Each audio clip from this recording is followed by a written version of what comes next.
You're listening to A Strange Arrangement. This is a note. We can call this note C. But really, this note is a mixture of many frequencies. A combination of frequencies that average out to one particular note sound, the note C.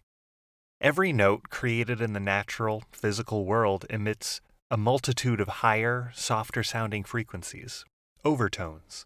A flute, a drum, a piano, your own voice. They're all emitting multiple frequencies at the same time. Some happen to be stronger than others, which is why most of the time you're hearing what sounds like one note and not a whole bunch of notes altogether. If you listen really carefully, you may be able to hear them, but they're often so soft that it's too hard to pick them out. But there's another way. Using what's called a spectrogram, I can actually see the frequencies that occur when playing a given note. So I am sitting in my office on my break, and I am looking at a spectrogram on my laptop. Basically, whenever I'm saying something or singing something, it is showing me in relation to how high on the screen what frequency it is. So if I speak down lower, then the band goes lower to the bottom. If I speak up higher, then it goes up to the top. And if I talk really loud, then it's like a brighter red. And if I'm really quiet, then it's like a cool kind of blue.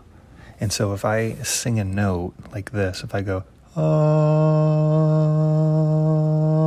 then I get one bright red band towards the bottom of the screen because I have a low voice. But above that band, at kind of these regular intervals up on the screen, I get these other like lighter small bands that are not as strong as the note that I was trying to sing, but they do appear there. And those lighter bands on top of the note I'm singing, those are the overtones.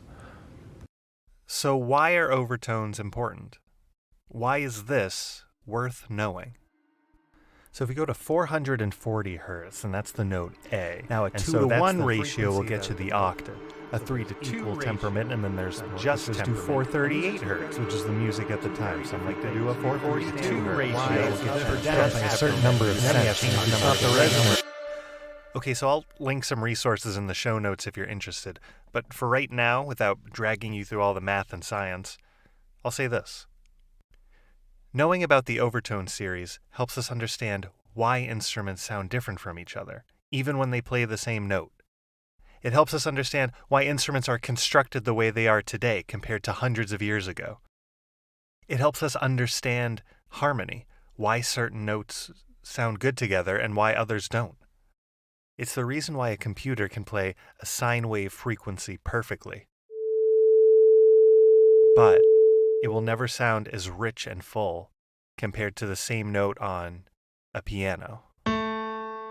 The numbers and science behind the overtone series helps explain why and how music works. And if you know how it works, then you can do some pretty cool things with it. And that is what our arranger today will get into. I recruited a music teacher friend of mine, Earl Cutter, to do an arrangement for us. And he asked me, how weird do you want it? And I said, go weird. We like weird. And so he brought me an arrangement based on the overtone series. Also called the harmonic series, by the way, and you'll hear different people use each one.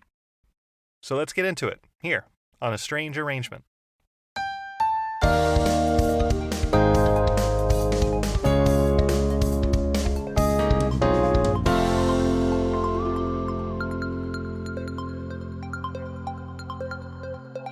Hello, my name is Earl Cutter. I am a multi-instrumentalist, songwriter, singer, and I've been teaching music for the better part of the last decade. I also have a degree in audio tech and experience in both sound design and audio engineering. Auld Lang Syne, to me, is a song that represents simple comforts, like being with those close to you just to celebrate life. With my arrangement, I wanted to portray that simplicity by working with the most natural parts of sound, specifically the harmonic series. So for those unfamiliar, when we hear a musical note, we actually do not just hear that single note. We hear the starting pitch, we refer to that as the fundamental. We also hear a series of notes, albeit much quieter, that we call overtones.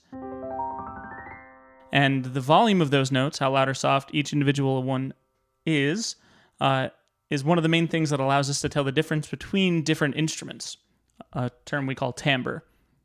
So your ability to hear the difference between piano, guitar, accordion, flute, whatever it might be, in a large part comes down to this idea of the harmonic series. The harmony of Auld Lang Syne, at its most basic, only contains 4 chords, all of which can be made up of notes from just our normal major scale. Think do, re, mi. If we are in the key of G major, for example, these chords are G major, the 1 chord, C major, the 4 chord, D major, the 5 chord, and E minor, the 6 chord. Interestingly enough, the overtones of the note G happen to contain almost every note needed to play those 4 chords. So what I've done with this arrangement is I've played the fundamental G and all the overtones of the note G, and I just used a normal, nice-sounding string sound on a keyboard, and I held them as one long note over the entirety of the arrangement. What I did then was I manipulated the volume of the different overtones on each of the audio tracks to match the chord at each point in the song. So, for example, when the chord in the song was D, I made the notes D, F sharp, and A slightly louder than the other notes of the harmonic series. After doing all of that, I had to add in a melody. I chose just a simple piano tone to not overshadow the rest of the arrangement. Then I added some light percussion and a few other things just to spruce things up. One important thing to mention is that the notes in the harmonic series are slightly out of tune to the notes that we're used to hearing on a piano. I hope you enjoy. And now, here's the whole arrangement.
A big thanks to my friend Earl for donating his time to make an arrangement today. Earl, where can people find you? If you're interested, you can find some of my music online. You can find me at Earl Cutter Music on pretty much all the social media. And if you're interested in learning music, no matter age or experience, you can search Earl Cutter Music Lessons. Just a quick Google search will find my website. It's never too late to learn. A Strange Arrangement was produced by me, Rob McCarthy. I edit and mix the show, and I recorded our theme music. Our artwork was done by Daniel Joel Newman. You can find more of his work at danieljoelnewman.com. Special thanks to Elizabeth Stahl for edits and the show's intro. If you like the show and you want to support us, don't forget to subscribe to Apple Podcast, Spotify, or your podcast listener of choice. Don't forget to leave a rating and review. Also, feel free to visit our website, asamusicpodcast.com, where you can find more about our guest artists. You can find sheet music to the arrangements. You can leave a comment under the episodes, what you liked, what you didn't like, what you'd like to see more of. Next week, we do something completely different. So find out next time on A Strange Arrangement.